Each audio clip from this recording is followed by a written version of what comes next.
One of the important components of restorative justice is that of compensation.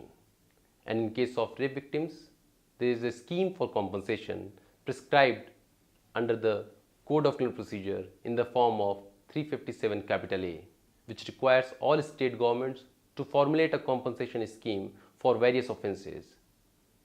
In compliance to the directions given by Supreme Court as well as the mandate under section 357A, various states have formulated their victim compensation scheme.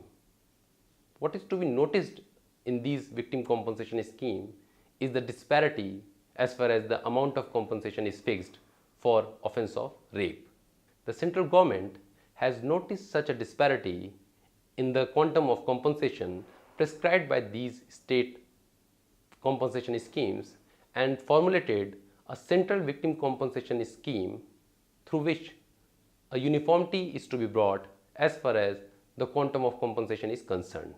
A further clarification was brought by the Criminal Law Amendment Act 2013 in the form of section 357B with regard to compensation, that in cases of sexual offense, any fine which is imposed on the accused person must be given to the victim, and that will be treated in addition to the compensation prescribed under various compensation schemes prepared by states. Another major safeguard which was introduced by the Criminal Law Amendment Act 2013 was providing medical treatment to the victims. Section 357 capital C obliges all hospitals, be it private or public in nature, to provide medical facility or treatment to the victims of sexual offense free of cost. A corresponding amendment was made in the Indian Penal Code and section 166 capital B was inserted to provide sanction for refusal by any of these hospitals to provide medical treatment to victims of sexual offense.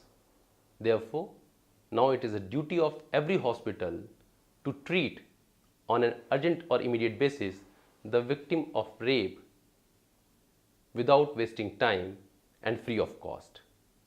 Non-fulfillment of the duty will lead to criminal sanction.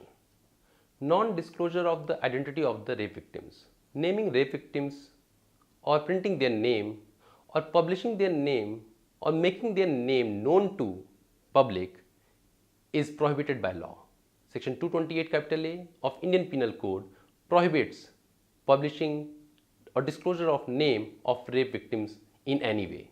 But interestingly, there is a counter narrative which has come up post Nirbhaya case in 2012, where mother of the girl has disclosed the name of the victim.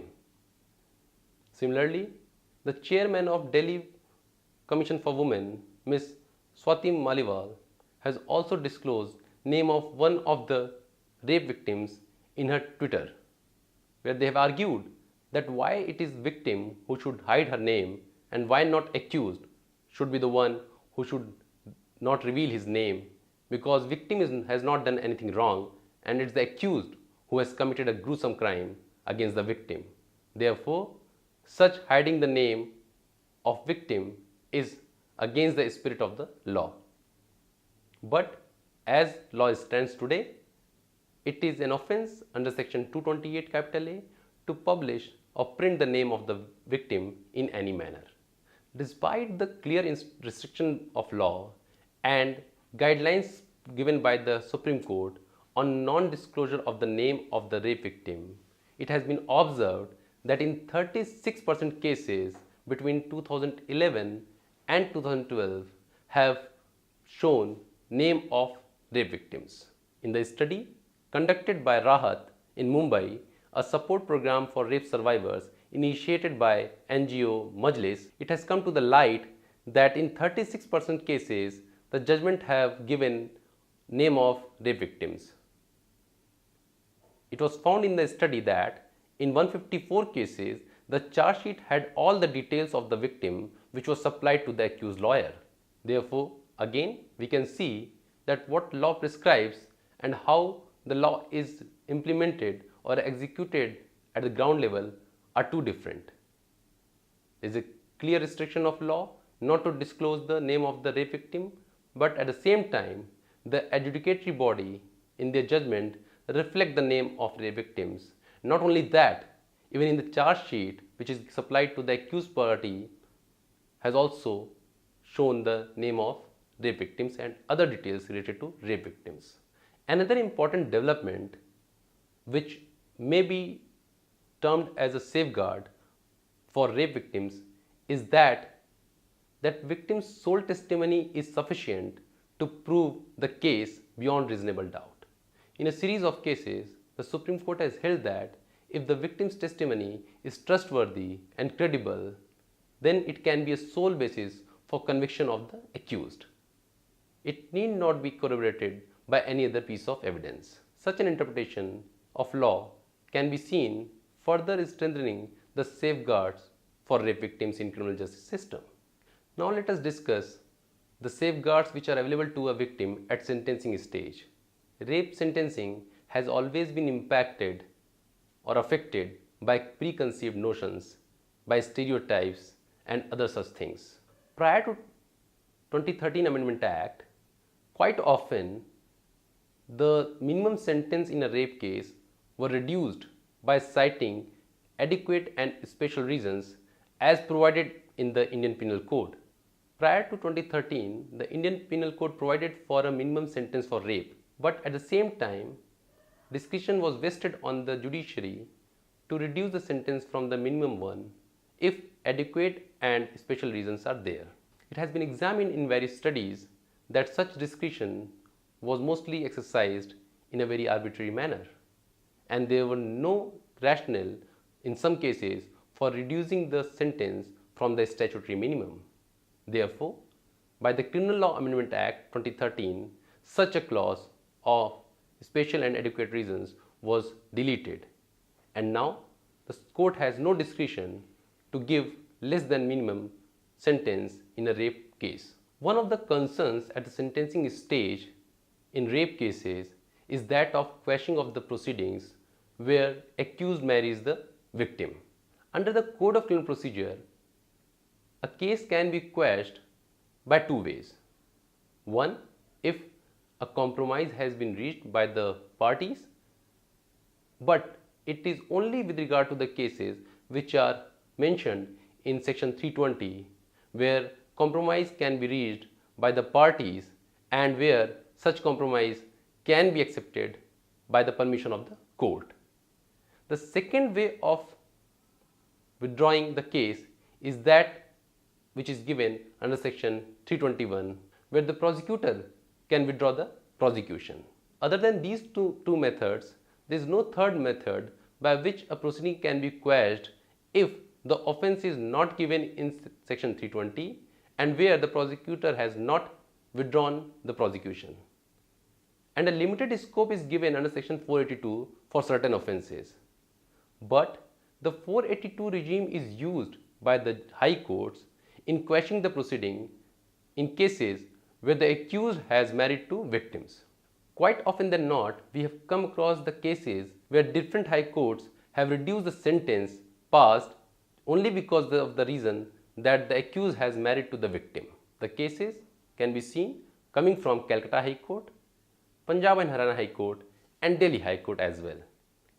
But at the same time, it can also be seen that the Karnataka High Court and another bench of Delhi High Court has refused from quashing the proceeding merely because the accused has married to the victim. Therefore, in this regard, we can see that there is divergence of opinion among the high courts and there is no uniformity or no uniform practice as far as the situation where the accused has married to the victim. What should be done or what should happen to the case?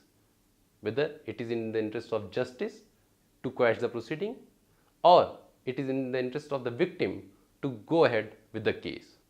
So friends, now we have reached to the end of this module. It is beneficial for both of us if we do a rehearse of what we have done in last half an hour or so. So in this module, which specifically dealt with procedural safeguards for rape victims in Indian criminal justice system, we have seen various processes like reporting of crime, recording of statement and identification process at pre-trial stage, where many law reforms have taken place to make the procedure more victim friendly and extend the protection to the victims of rape. We have also seen how section 166 capital A subclause C is introduced, which makes the mandatory reporting possible by punishing those police officers who refuse to record the information. At the same time, we have also seen instances where the police officers have not recorded the information of the complainant. Similarly, at the trial stage, we have come across those safeguards which are very much important as far as the victim of rape is concerned. Such safeguards in the nature of in-camera proceeding, non-disclosure of name and identity of the victim, are those which protect the victim from any social stigma and social trauma. It also protects victims from a future threat from the accused side. We have seen at the sentencing stage how the minimum sentence has been restored by deleting the special and adequate reason ground from the statute book. An area of concern at the stage of sentencing has also been discussed, where the sentence of the accused is reduced merely on the ground that he has married to the victim. Though on this issue we have seen that there are divergent of opinion among the high courts. I hope this module would have been beneficial for you and would have taken you from various provisions and case laws dealing with safeguards of rape victims in criminal justice administration. Thank you for watching this module.